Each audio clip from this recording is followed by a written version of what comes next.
The biggest lie you were taught is that space is silent. Space looks empty, but emptiness doesn't mean quiet. In deep space, sound can't travel the way it does on Earth. So for a long time, we assumed there was nothing to hear. Then, NASA did something unexpected. They captured real sound waves coming from the Perseus black hole and amplified them. We expected a mechanical hum, a low, boring vibration. Instead, we heard this.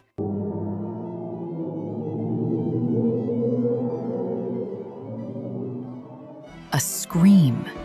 Those waves are pressure ripples moving through superheated gas, vibrating at frequencies so low they had to be raised by millions of times just for us to hear them. That sound is not a monster.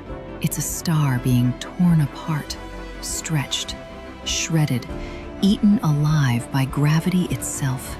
The universe isn't silent. We're just not designed to hear what's really happening out there.